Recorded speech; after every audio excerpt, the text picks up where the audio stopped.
Hello my dear friends, you're in the Military Summary channel, and this video we're going to discuss the most important events that took place during the previous 12 hours. We have a lot of very interesting updates, so let's start.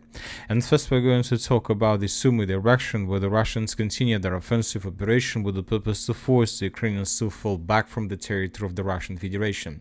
And according to information we have, currently the heaviest clashes are taking place for the territory of the village by the name of Garnal and for this church complex that is under complete control of the armed forces of Ukraine. We have lots of very interesting details about the battle for this territory. First, let's take a look at the map. As you can see, we have adjusted the map in the Russian favor. This is, for example, the situation on the ground by the end of the 30th of April of 2025, and this is the situation by the beginning of the 14th of April of 2025. As you can see, the Russians, as a result of offensive operation, managed to improve their position significantly and to get the village of Garnal from the northern direction. We made these adjustments based on this video that was published by the Russian side, and in this video we can see how the Russian commanders were controlling and ordering Russian units on the ground to attack this territory, how to maneuver, how to outflank the Ukrainian positions, and many other different orders received by the Russians during this offensive operation. And this video was about how the Russians were attacking exactly this territory. So now let's talk about the village of Garnal. As you can see, the battle for the village still hasn't started, but the thing is that the most interesting updates are coming from this church complex. If you remember, I'll remind you, several days ago or several weeks ago, somewhere at the beginning of April of 2025, we got report that the Russians managed to encircle up to 300 soldiers of the armed forces of Ukraine on the territory of this complex. Later we got report that the Russians managed to establish complete fire control over the main roads in this area, and furthermore the Russians, as a result of several attacks during the previous several days, managed to destroy the Ukrainian logistic in this region. So let's take a look at this video, and in the final part of this video we can see how the Russians, as a result of Iskander strike, managed to destroy the pontoon bridge that Ukrainians were using to supply and support their forces on the territory of the church complex. So several days ago, more precisely around 10th or 11th of April of 2025, the Ukrainians on the territory of the church complex were caught in cauldron by the Russians. Once again, we are talking about 300 soldiers. But until the 14th of April of 2025, the Russians haven't attacked this territory because it's let's say church complex. This is very important construction facility for the Russians, and of course they wanted to save this church complex without damage. So that is why we start receiving reports that the negotiation process, the talks between the Russians and the Ukrainians began, and the Russians suggested the Ukrainians to surrender. But later we got report that a Ukrainian officer that was involved in the negotiation process was killed by the Ukrainian soldiers on the territory of the church complex. Let's discuss in details.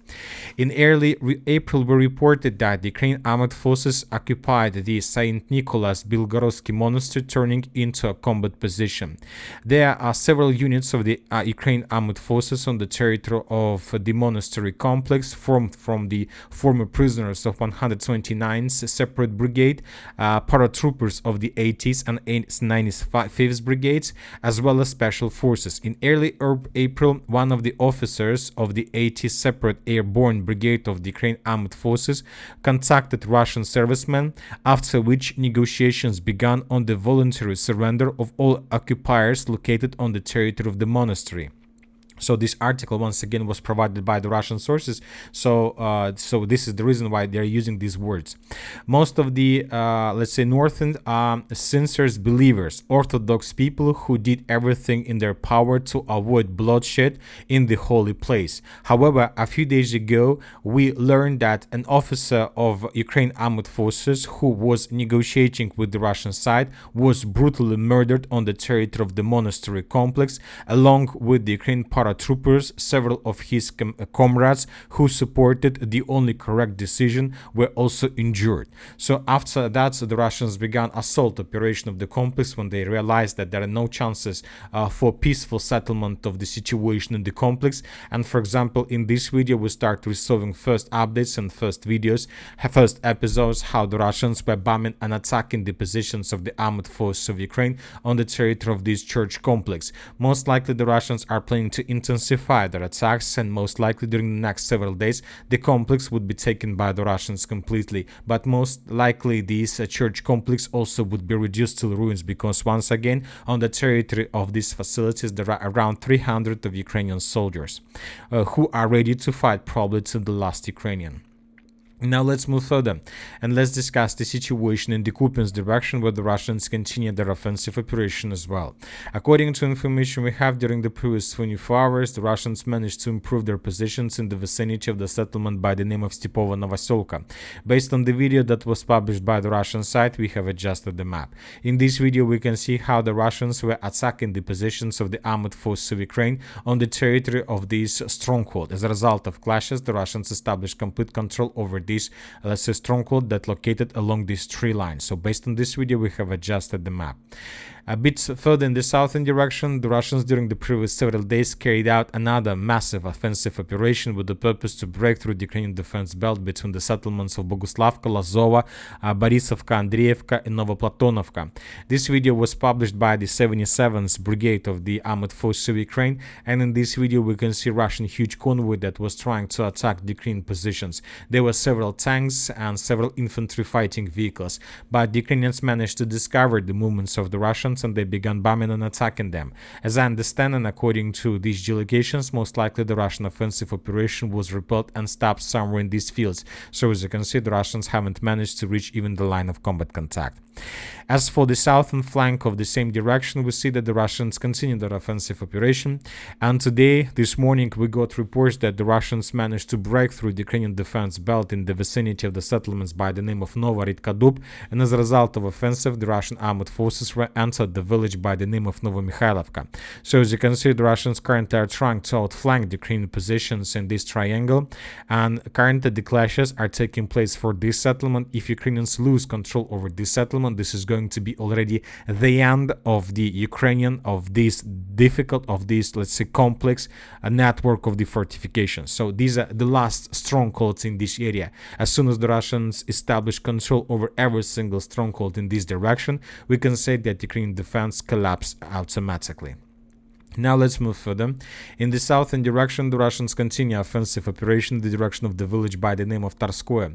Today, pro-Ukrainian sources reported that the Russians during the previous days managed to improve their position significantly in the village by the name of Yampolovka. This information was provided by pro-Ukrainian sources, as you can see.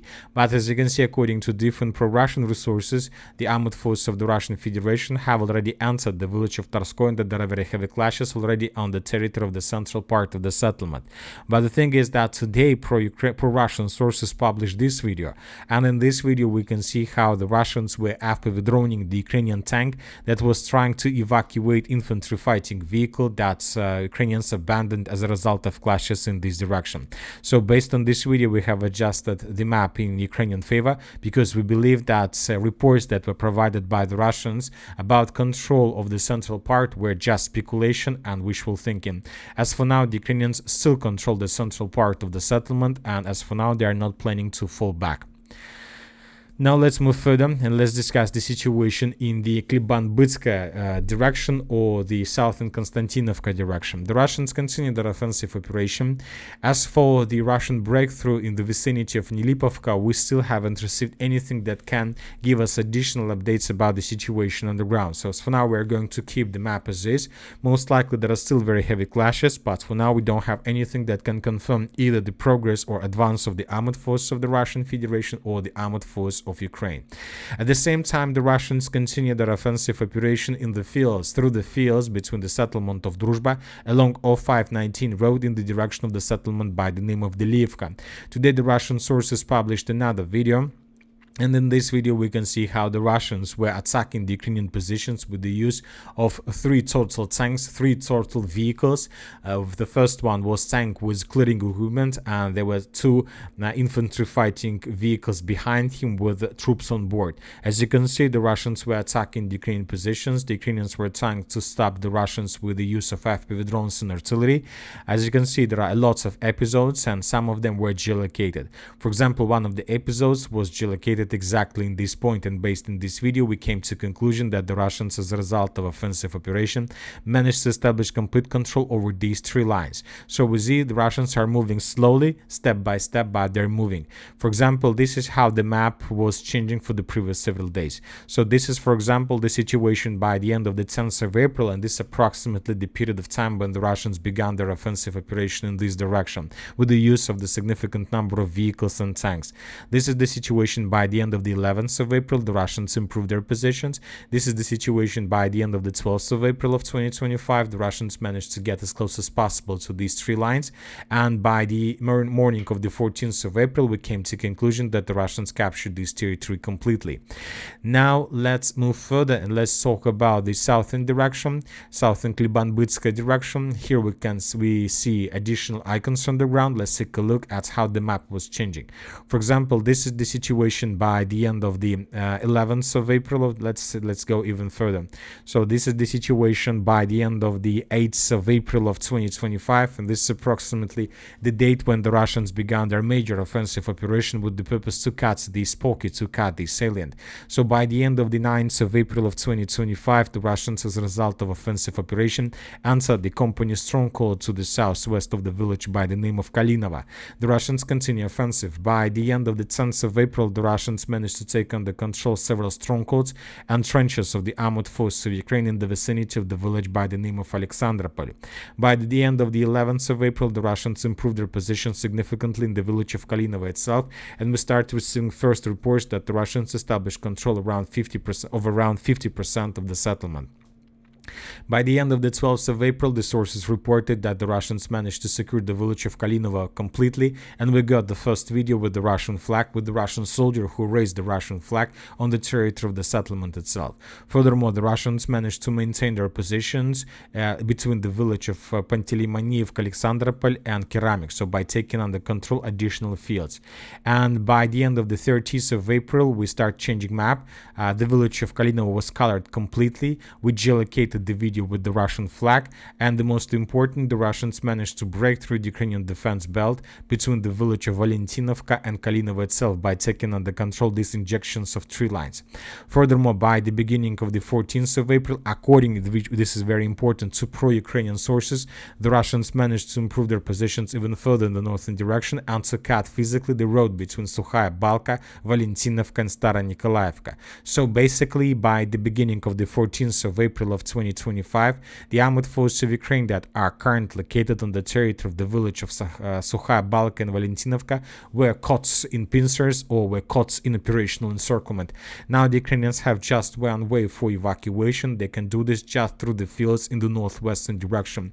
But if they use this road for evacuation, most likely they will be forced to abandon their equipment and vehicles, tanks and infantry fighting vehicles in this pocket. So the Russians continue offensive operation, and due to this encirclement, we believe that during the next 48 hours, the villages of Sukhaya Balka and Valentinovka would be taken by the Russians completely, and then the Russians will continue their offensive operation further in the northwestern direction towards the settlement by the name of Zarya. So we see that the front line in this area collapsed completely, and now the Russians are planning to improve their positions until they get the Kliban-Bytska water reservoir. So this is the beginning of the major battle for the city of Kostiantynivka itself.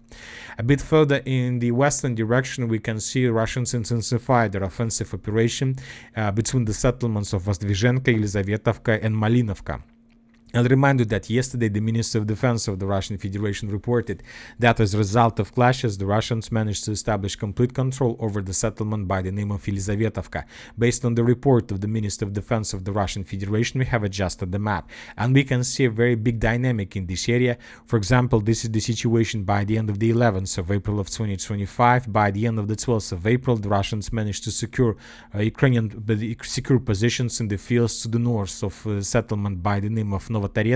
In this video, we can see a huge Russian convoy of vehicles that were heading towards the Ukrainian positions, and how the Ukrainians were bombing and attacking the Russian fighters, Russian vehicles, and so on. Based on this video, we have adjusted this territory. And by the end of the 30th of April, we got report that most likely that Russian offensive group managed to take under control the village of Yelizavetovka and to force the Ukrainians, the contingent of the armored forces of Ukraine from Yelizavetovka, to fall back further in the direction of the settlement by the name of Malinovka. Kostiantynivka. And by the beginning of the 14th of April, we start receiving reports that the Russians decided not to stop their offensive operation, but to continue. And according to information we have and according to geolocations we received during the previous night, the Russians most likely are planning to continue their offensive towards the settlement of Malinovka, which is under very heavy fire of Russian aviation and Russian artillery. So we expect that the Russians will trust the Ukrainian defense, because if they see the Ukrainians can't stop the Russians, most likely they will try to cross N32 road in this area with the purpose to establish complete control over the villages by the name of Mirna, Malinovka, Nova Poltavka. So this is most likely the primary target of the armed force of the Russian Federation in this area. If the Russians are able to establish complete control over this territory, then we can say that the city of Pokrovsk and the Pokrovsk agglomeration would be caught in pincers from the west and from the east. And that's it for today. Military Summary channel reminds you to condemn any violence in the world. Thank you for watching. Subscribe to my channel, put your likes, join my Patreon, and have a good day. Bye bye.